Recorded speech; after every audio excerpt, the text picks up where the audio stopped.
Hi and welcome to the Trading Bell. We are right here at Uber offices here in Nairobi to speak to Imran Manji, the General Manager, Uber East Africa, just to understand the nature of how they're operating right here in the country and of course more. Please catch this conversation right after his introduction. Imran Manji is the head of East Africa Uber based in Kenya. In his role, Imran is responsible for Uber's business strategy in Kenya, Tanzania and Uganda. Imran joins Uber from his role as co-chief executive officer of Tech Africa, a leading manufacturer and supplier of towers in East Africa. Imran obtained his Bachelor's of Law from BPP University Law School, and he also holds an MA Land Economy and Management Studies from the University of Cambridge. Imran, welcome to the show. Thank you, Mike. Great. First question is just to talk about the operating environment as the ride-hailing that you are today here, and looking at the landscape in Kenya, which has been evolving over time. What has been your key observations in this market? Sure. So if you look at the industry of the last few years, there was a lot of volatility with the pandemic, with COVID. Mm-hmm. That also led to different products being launched. So we launched Uber Package, which is a fantastic product, one of the most cost-competitive products out there for sending and receiving packages. Real-time tracking, PIN verification. It's perfect for the COVID economy as it were. Yeah. And a lot of things have now shifted to delivery, so that's a very well-suited product to the market. What we've also seen in the last couple of years as people have gone back to work is that customers are getting more and more discerning in this space. They're looking for a better experience, they're looking for top-of-the-line safety. Yeah. So we've over-invested in safety technology. Safety is something that is absolutely critical to Uber. Every few months we're launching new safety tech and trying to become the safest possible platform. Last year we launched audio recording. Okay. Audio recording lets you use your phone as a recording device in the car.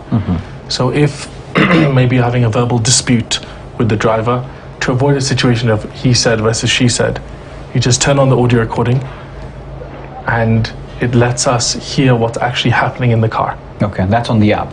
That's on the app, on the driver's side and on the passenger side. And once you set it up, you can set it up to record all of your trips. Yeah. So that the driver or the passenger doesn't know that you've started recording. They'll know in advance that you could be recording the trip, but they won't know when you've started to keep you safe. Great. The recordings are stored on the phone, so there's no privacy issues, and they're encrypted.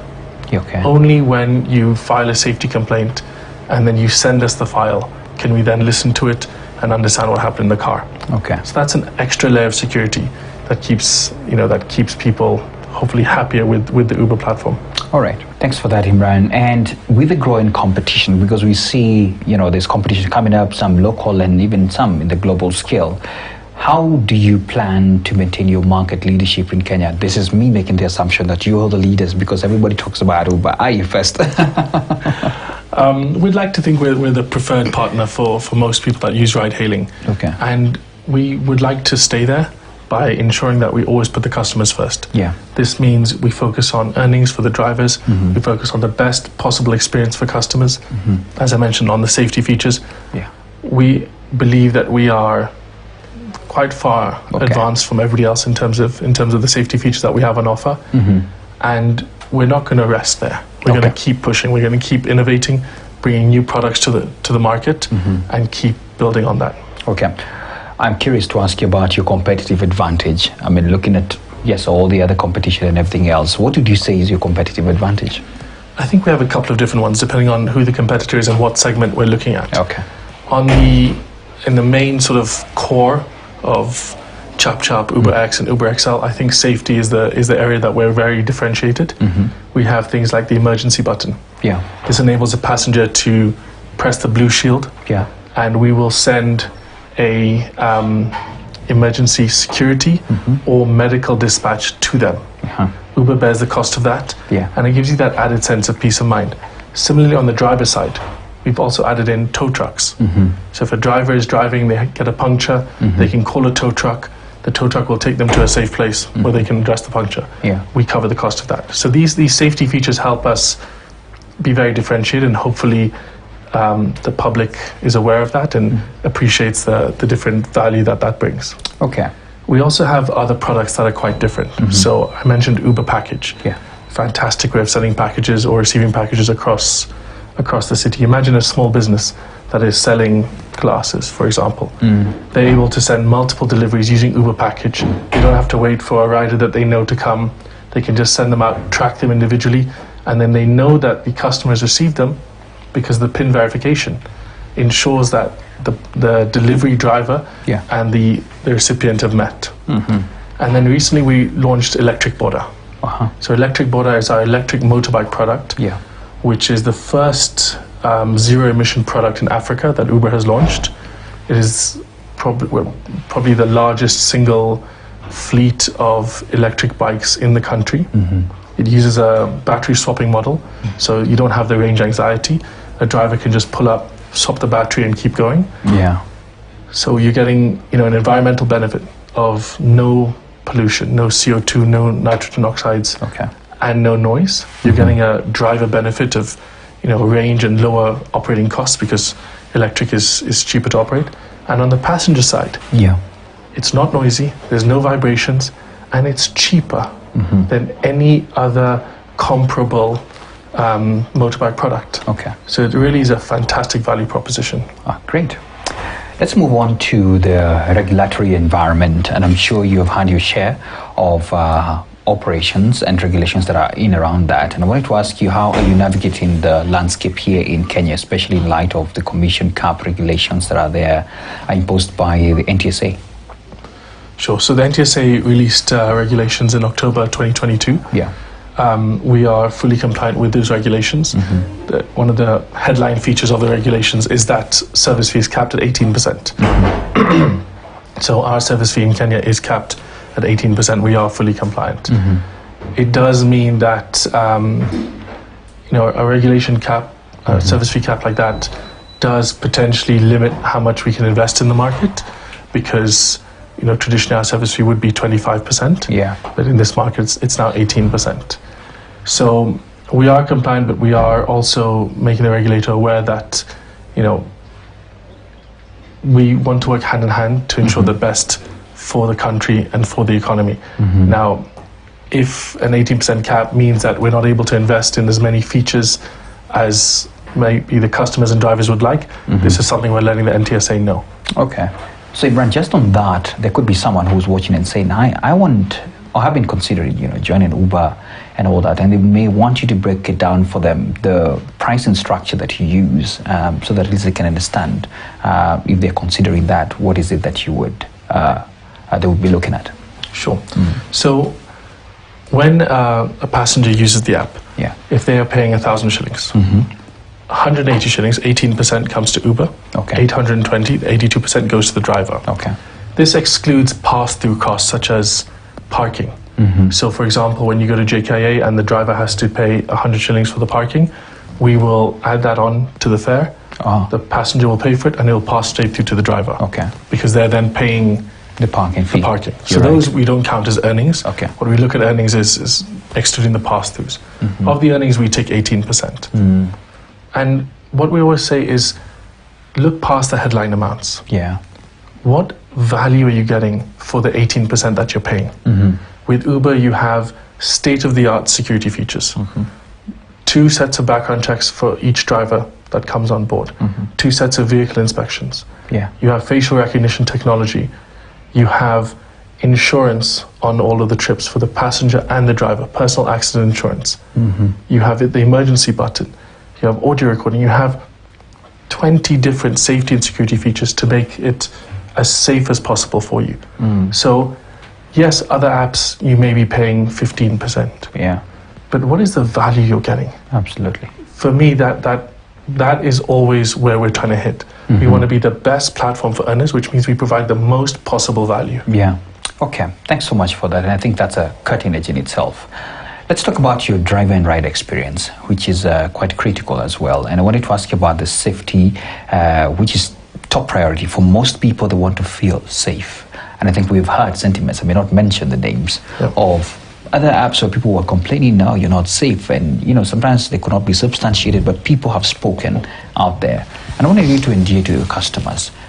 How are you ensuring that anybody getting into the car, male or female, that they are safe?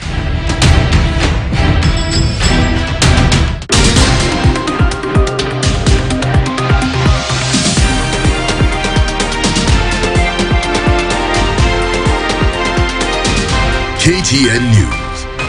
Get the whole story. So I would say we take the journey right back to the start. Yeah. Before a driver can be onboarded onto Uber, they need to have a CID inspection, police clearance document, and a private company background check. Okay. That checks additional databases as well. Every vehicle has 2 inspections, an NTSA inspection and again a private inspection. And then before a driver joins, we also run facial recognition to make sure that this driver has not been on the platform before and has been banned. That's before a driver is even onboarded. Once a driver is onboarded and they're dispatched to the passenger, what's going on? Say, you registered as a driver, you passed the onboarding criteria, and then you gave me your app and said, okay, I go pick up the person. On Uber, that wouldn't work because we have real-time facial ID recognition on the driver. So when we're dispatching a driver, they have to take a selfie, and that's compared with the algorithm to make sure it is who they say they are. So when we're dispatching you, unless you've copied the person's face, it should be the person that we've sent. And then from the passenger's point of view, before they get in the vehicle, they can do something called PIN verification, where we will send a PIN to the passenger and to the driver, and the driver has to enter that PIN before the trip starts. That ensures the passenger is in the right car. You can imagine if they get in the wrong car and now they're going to go somewhere else and feel unsafe. Whereas with PIN verification, we won't let the trip start until we get that PIN. That's when you start, before you start the trip. When you're on the trip, there's such a great little feature. It's called a ride check. You'll often notice it on an Uber trip. You're driving along, maybe you're stuck in traffic, all of a sudden it pops up on your screen. Are you okay? Do you need security? Do you need emergency assistance? So we're calculating on the back end how long the trip should take, what the traffic flow pattern should be. If all of a sudden you've stopped, 9 times out of 10 it's traffic or an unexpected accident. But that one time when you do need it, we're surfacing all of the security features. So security features such as share your trip details with your friends and family, so they can keep track of you real time. Features such as the emergency dispatch, and such as audio recording. So from start to finish, we try and make it as seamless as possible. Great. Let's go to the driver's side as well of things, or the owner's side of things. And there could have been concerns, especially in our country where we don't have stabilized fuel prices here and there. And so sometimes we have this kind of hikes that have happened in the past couple of months. And Uber drivers have come out saying, hey guys, we need to do this and that, or there's a trend, or add some more, or something of that sort, or cut on your commissions. A lot of sentiments coming up. How are you addressing this to ensure that the earnings of the riders are incentivized so that at least they don't feel disliked in any way, and you still want to run a sustainable business? Sure. So this is something that is really at the heart of what we do. We are constantly running driver earnings models, which look at how much a driver is making per trip against the expected costs. When there is a large variance, for example, in the fuel price, we will look at adjusting. But it has to be taken in the context of the entire economy.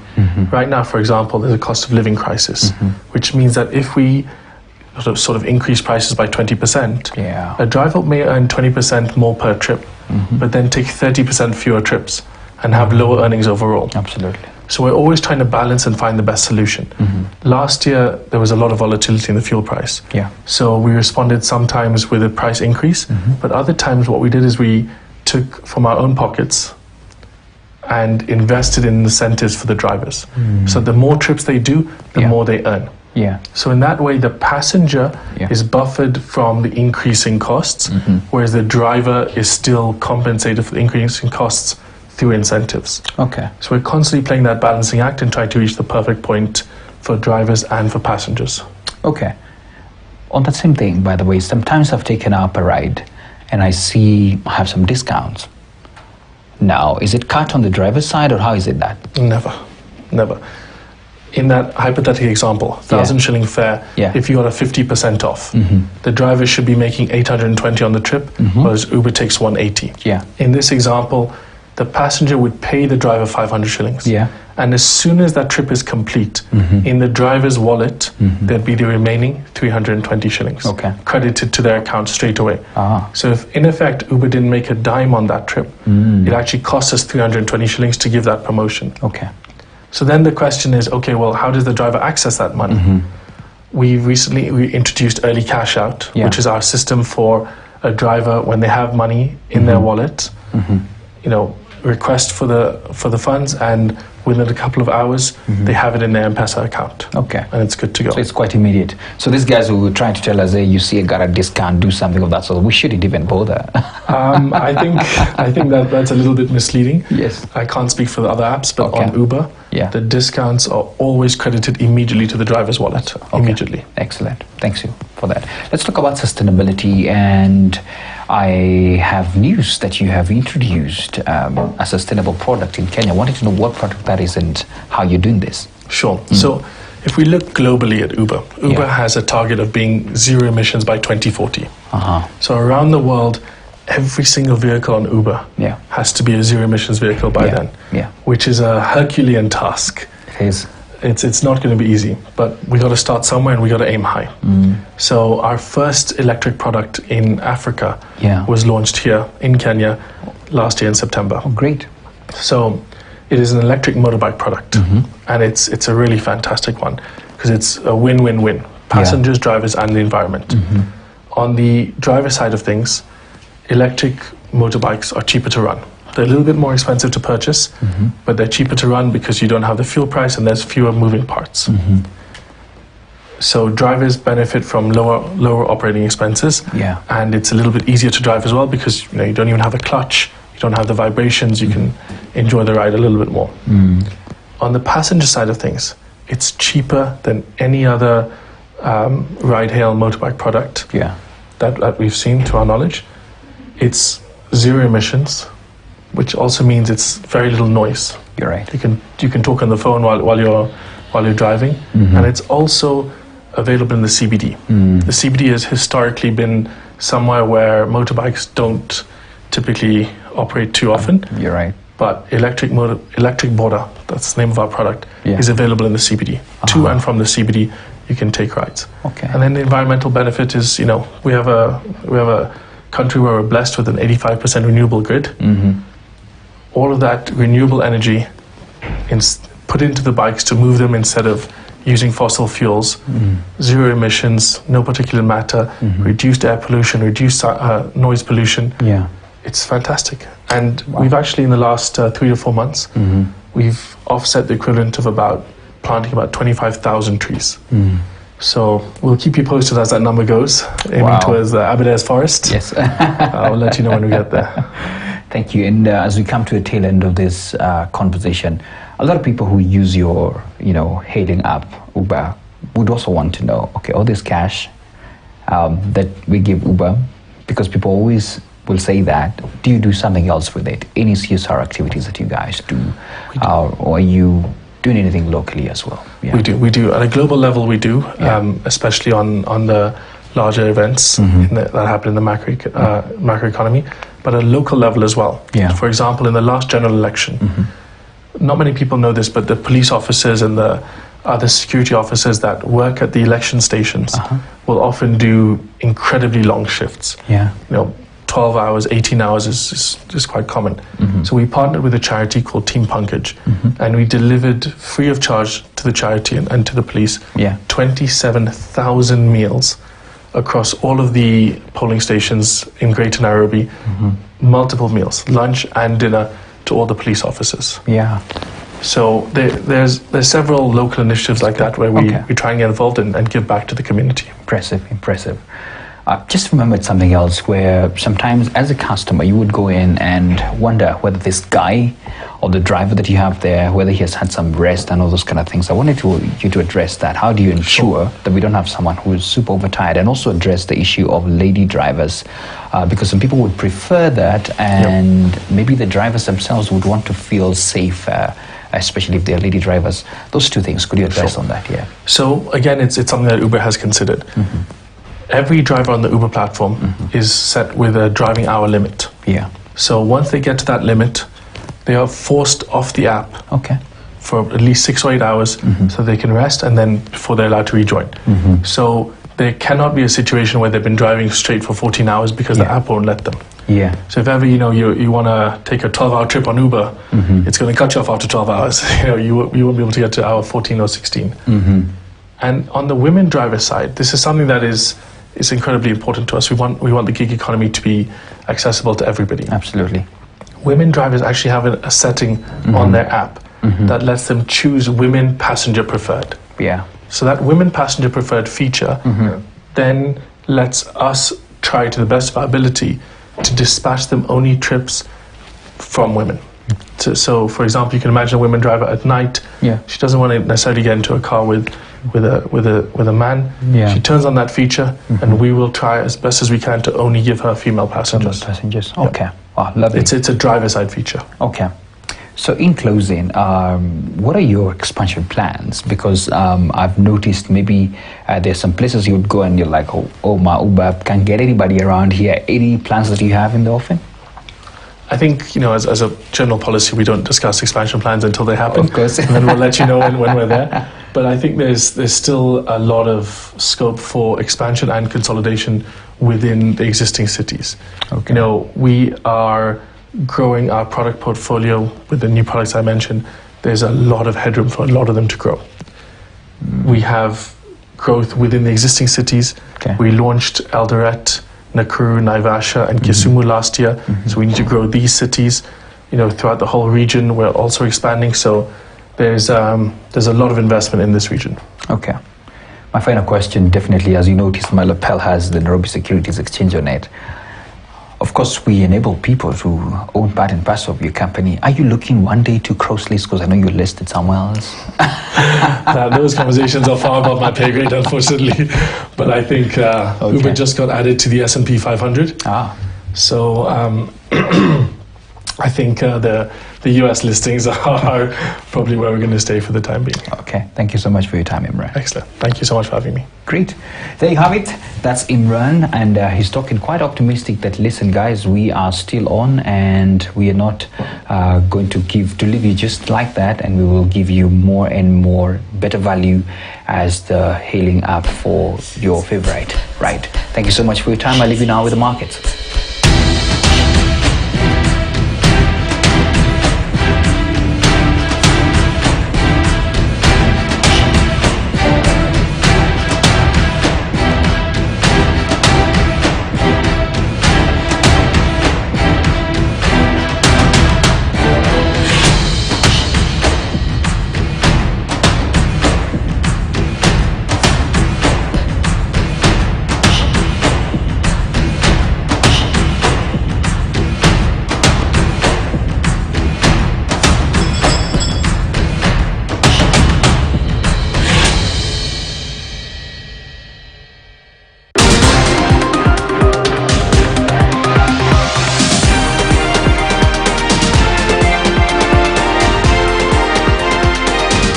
KTN News. Get the whole story. Action the narrative within African Forward. Come and experience Africa in 7 days. As Kisumu County welcomes the world from the 20th to the 26th of May 2024. Culture, food, music, arts and crafts, fashion, education, youth empowerment, tech and finance, trade, tourism, health, carnival, sports, networking and fun. Can African and global culture exchange place? Hashtag African Festival 2024 Kisumu Ghana.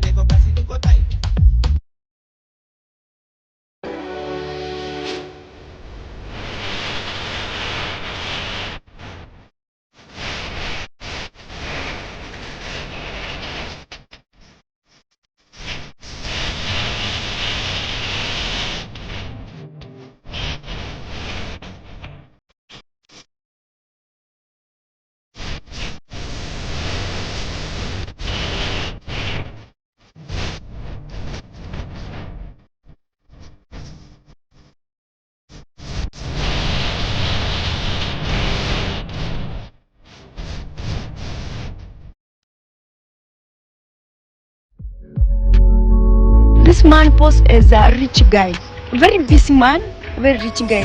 Akaniambia, by the way, na travel naenda Dubai. But that time akaniambia, cause nikiwa Dubai unaweza kuwa na shida ya pesa. Let me introduce you to my brother. Mkuwe mnaongea na in case of anything unaweza muitisha. So early in the morning the next day, akaongea na Lawton. Akaniambia, babe, I'm behind the bus. Nilimuuliza tu, nilikuwa nimesoma ile story ya John wa Kiriamiti. My life is a criminal. Nikamuuliza, behind the bus, where? Akaniambia Kamiti.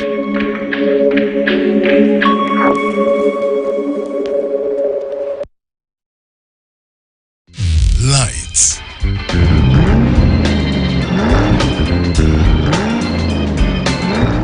Digger. Action. Your mother is 1 in a million. They are our role models. Make it a special day for her this Sunday on Mother's Day. For a lasting Mother's Day gift, we will share your message of love, appreciation, and gratitude with a picture of your mom on KTN Home TV, as well as the Standard Newspaper Sunday edition. We will also deliver a bouquet of flowers and a gift hamper right to her door. Just SMS ads to 21221 now, and we will help you make it memorable. Remember, SMS ads to 21221 now. Hey Mom, happy Mother's Day.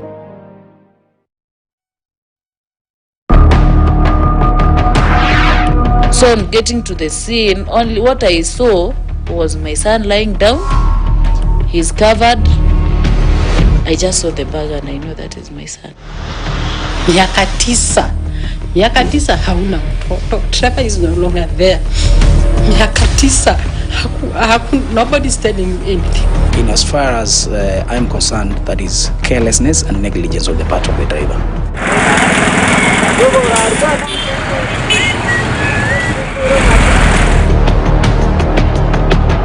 I request parents, not to accept their children to be dropped using these unroadworthy vehicles.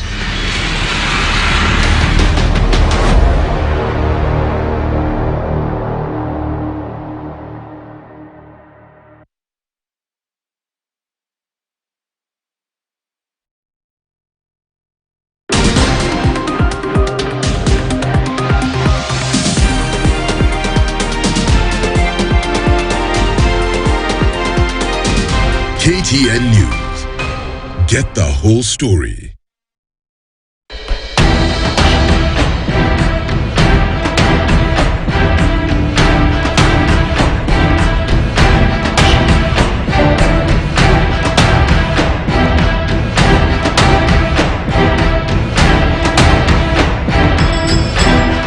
And welcome to the Trading Bell Show. We are here at the headquarters of Marula Mining. Yes, you had it right, mining, because we have some good news. Something is coming at the Nairobi Securities Exchange for the first time, a mining company. I'll be speaking to Jason, the CEO, to understand about the journey they are taking and how long this will take until we'll see that bell ring. But first, let's take a look at his profile and get started to the conversation.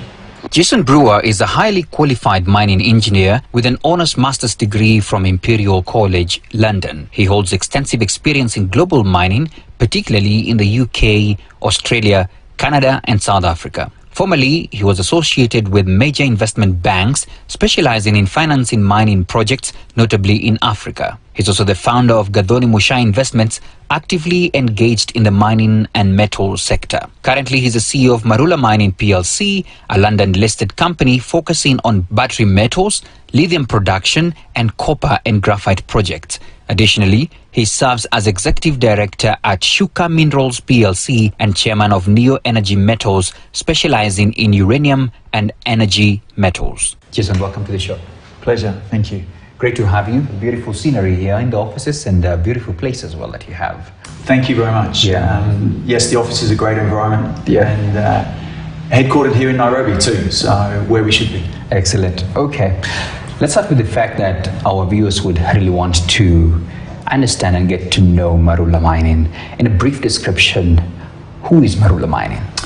Marula Mining is currently a London-listed stock exchange mining company. With all its activities focused here in East and Southern Africa. We focus on metals and commodities which are critical to the new energy transition, so used in electric vehicles and other key areas of where the future is taking us. So we have operations in South Africa, we have operations in Tanzania, in Zambia, and we're in the process of now acquiring a number of mining projects and mining operations here in Kenya too. Oh, okay, that's great. We'll be getting to more of those details about your range of products and where you are. But first, behind the scenes, you told me that you're cross-listed as well in London. I think you've also mentioned it. And I'm keen to understand why the keen focus right now here in Kenya, and even why you're also headquartered here. Look, Kenya is the headquarters for Marula Mining. Okay. The listing in London, it provides us that platform to access the international capital markets, to raise the necessary financing for us to develop our mines here in East and Southern Africa. I moved here to Kenya 3.5 years ago, initially for a 3-month spell. Okay. And I'm still here. You're stuck. I'm not stuck. Which is good. No, it's good to be stuck. Look, I fell in love with the country. I fell in love with the opportunities that working in Nairobi, working here in Kenya can provide. It's the entry point to Africa. It's got a great work ethic and a great business center. And for me, building a business in East and Southern Africa, it was the perfect location.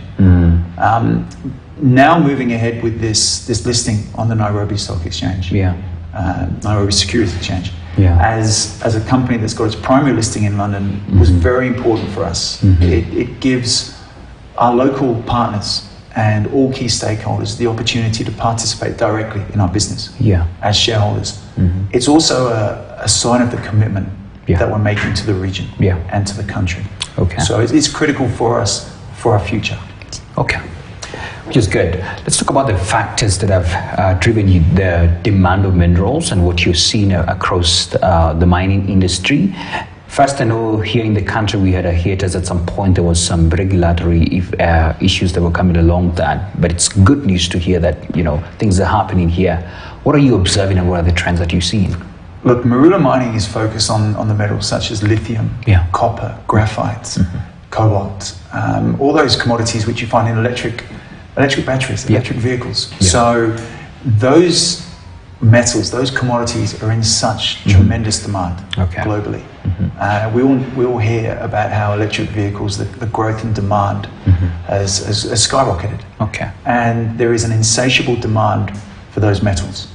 And without question, East and Southern Africa is the home to some of the most richest and most accessible mineral deposits of that kind. You're right. In Kenya, here, there was limitations on the ability for us to grow our business over the past number of years. The government and those involved in the Ministry of Mines have really put a concerted effort to turn that around. And we're buoyed by that, and we're aggressively seeking and looking to complete a number of transactions, a number of acquisitions in that sector here in Kenya now.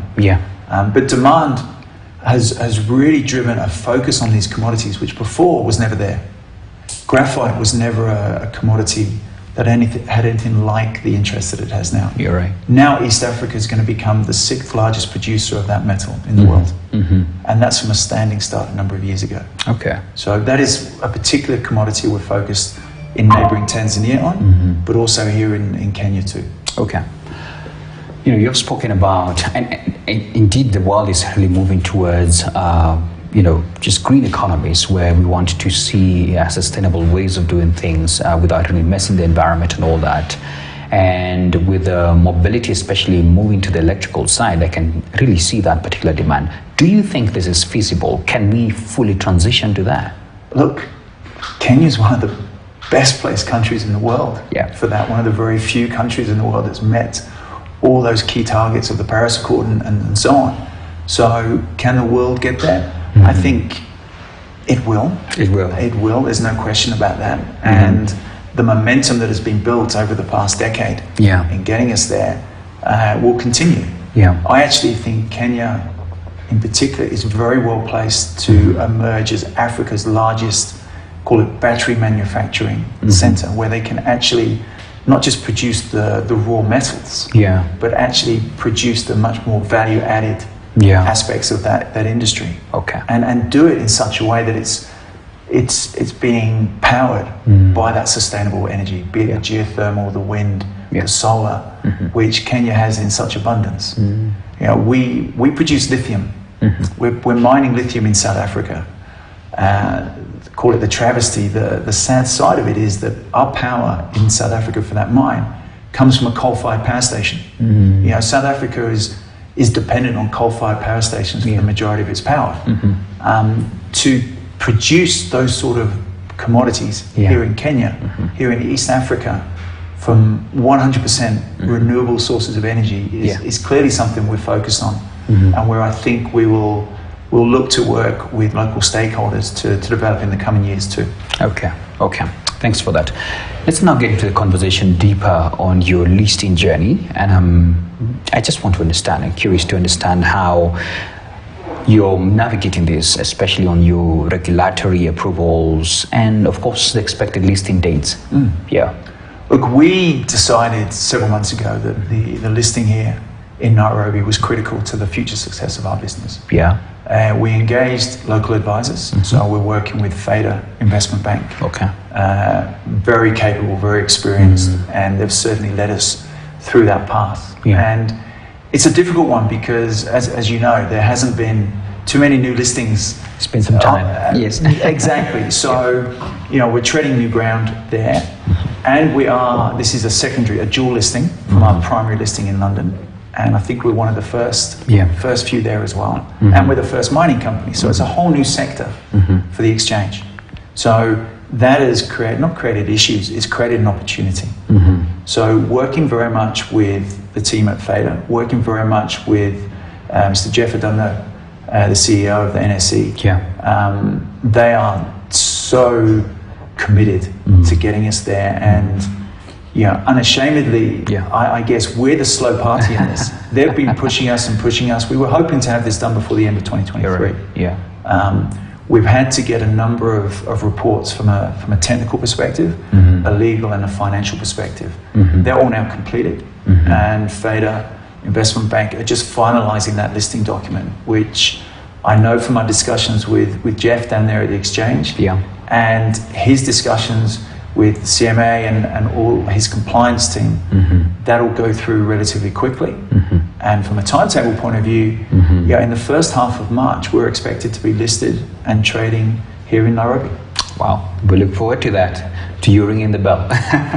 So let's talk about the investor's perspective, because as you've said, you're cross-listed as well. They could be watching and wondering, okay, what does Jason has in store for us in terms of expectations for the investors? Of course, look, there's many mining companies which are just focused on that exploration stage. Companies which just identify an opportunity and then more often than not get taken over by a larger company. Our focus is very much on developing new mines. So over the course of 2023, we brought into production a new lithium mine in South Africa. And over the course of 2024, you'll see that increase its production and its sales of lithium ore into the international markets. And the earnings of that will increase substantially over 2024. There's no question about that. It's a very low-cost operation, and one that even in a low-price environment in the lithium market can generate substantial returns for us. So we're buoyed by that. In parallel with that mine development, we've been accelerating our activities in neighbouring Tanzania, where we have a copper mine, which will commence production in the second quarter of this year. And again, copper is another key and critical metal in the transition to new energies, to the green energies, to electric vehicles. So we're very positive about how that will translate over 2024 in terms of its impact on our earnings, our profits and our revenue generation. We then have a series of graphite projects in Tanzania as well, around Moshi and on the coast by Bagamoyo. We're anticipating that in the second half of this year, towards the end of the year, we will commence production at least one of those three projects. And again, graphite is in tremendous demand at the moment. Again, used in electric vehicles, in batteries. So again, that will materially impact our earnings and profitability of the group. We announced a dividend policy just before the Christmas period. Okay. And within that, we set out quite clearly the principles which would determine as and when we make those dividends. And we are aiming to make our first dividend at the end of 2024. Wow. So we're really focused on rewarding shareholders, not just in terms of dividend payments, but in terms of share price appreciation. Over the past 12 months, our share price has gone up 7.5 times. So investors that supported us very early on have seen a very strong return on their investment in the company.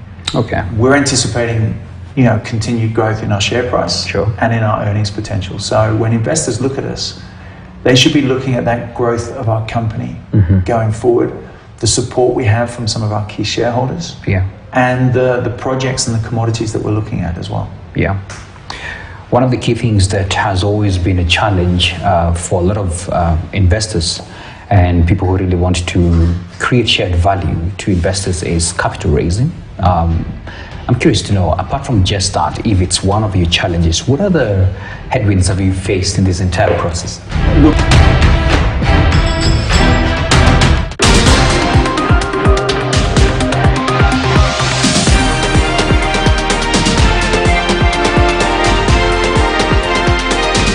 KTN News. Get the whole story. What other headwinds have you faced in this entire process? Look, when we started up this business, raising capital was tough.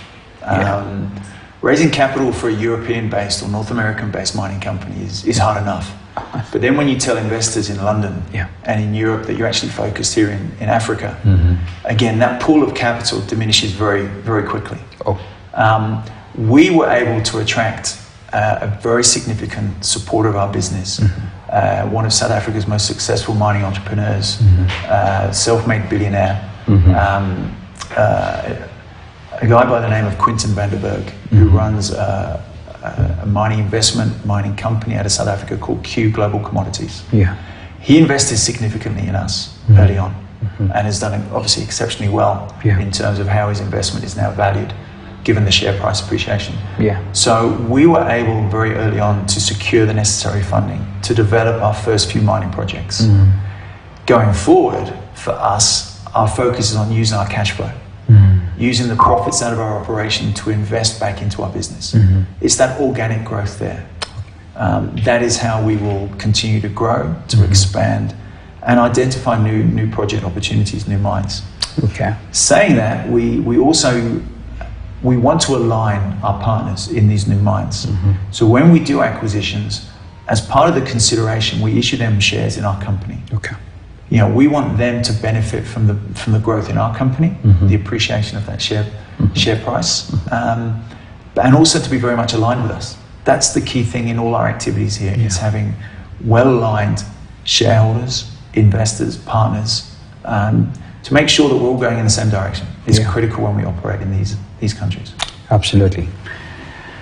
When you look at the net effect that comes around your industry, assuming you go to a place like, let's say, Kwale, and you have identified some, good products there they could mine, it has a net effect on even the communities around there, in terms of employment and all that. And I'm just to endear the people, because sometimes we've had people who associate mining to some bad sides of it. They would say the environment will be degraded, all those kind of things. What would be your assurance to even the communities, because as you said, you're still in the exploring stages where you're identifying new mines and all that. What would be the message to the people who are going to see your faces soon enough coming there exploring?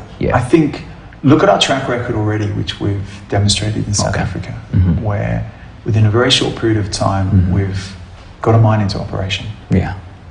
Typically getting a mine into operation could be anything from 5 to 10 years.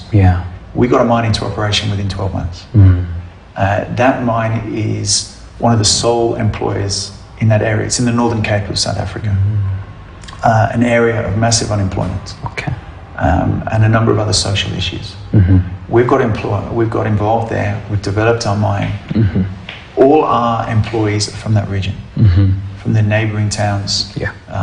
So we have a clear policy, a very clear stated policy to work within the communities that surround and are impacted by our operations. And, 24 months ago, Marula had barely half a dozen employees. Okay, we're now sitting on the back of what we're doing in South Africa, Tanzania, Zambia, and here in Kenya. It's probably between 150 and 175. All of them coming from the local communities that we operate in. Even here in the head office in Nairobi, we've got 15 people, all of which are Kenyan nationals. They're working here, and all of whom, very few had any experience in the mining sector. People that we've now brought in, we're providing the opportunity to grow, to learn, to better themselves, to get better experience in our industry. So when we go into the communities, be it here in Kenya, in Tanzania, Zambia, throughout East and Southern Africa, we engage from the outset, and we provide those employment opportunities. We don't bring in expats. That's not the way to grow a successful business. And that's why we're listing here in Nairobi. It's demonstrating our commitment to all our stakeholders. There's no point us having shareholders in London who are benefiting from the growth and value that's being generated in our company. We want everybody here throughout East Africa to be able to benefit and participate in what we're trying to achieve. And as we come to a close of this conversation, what's in your crystal ball? The next 4 or 5 years, or even 10, what are you looking at? Look, we see Marula as being one of the largest, most profitable, most successful mining companies that's focused on these battery critical metals. And we've taken a very aggressive approach over the past 2 years in growing our business. That aggressive, dynamic approach is going to continue. Already we've started off 2024, we've completed 2 transactions in South Africa. We're hoping to complete another 2 here in Kenya over the coming weeks. We will continue to grow this business, and each time we complete a new acquisition or develop a new mine, we're looking at getting that value into the company. There's no point doing an acquisition or growing your business if it's not adding value, if it's not generating additional profits or revenue earnings, if it's not creating a share price that's appreciating in value. So going forward, not just in 2024, but for the rest of this decade, I see us really becoming a major player here in East Africa in particular, and throughout Southern Africa as well. Wow. I know this will be sort of like giving some tidbits to your competitors and all those. I'm sure where you sit, you see a lot of untapped opportunities. Look, it's been tough for the past 12 months because you've seen them. And it's now about delivering, about securing them. And you don't just complete or secure these opportunities overnight. Absolutely. You have to do the work, you have to do the due diligence, get the lawyers and advisors involved. But we've put a lot of hard work in over the past 12 months, and I think there's tremendous opportunities here, in particular in Kenya, in a sector where there hasn't been the focus for an awful long time. And that to me is why we're here in Nairobi. Because I'd like to see us emerge as one of Kenya's most significant mining companies. And we will be blowing the trumpet from the highest mountain to say how good it is to operate here. Wow. Congratulations, and we look forward to you ringing the bell. Thank you very much. Thank you. Thank you so much, Jason. Pleasure. There you have it. That's Jason Brewer, the CEO of Marula Mining. Very optimistic that, soon enough, in a couple of weeks, we're ringing the bell, and there will be room for you, even as investors as well, to really ride along into this mining sector. And we are so proud of them as well, going into the journey of being the first mining company listed at the Nairobi Securities Exchange. Thank you so much for your time. I leave you now with the markets.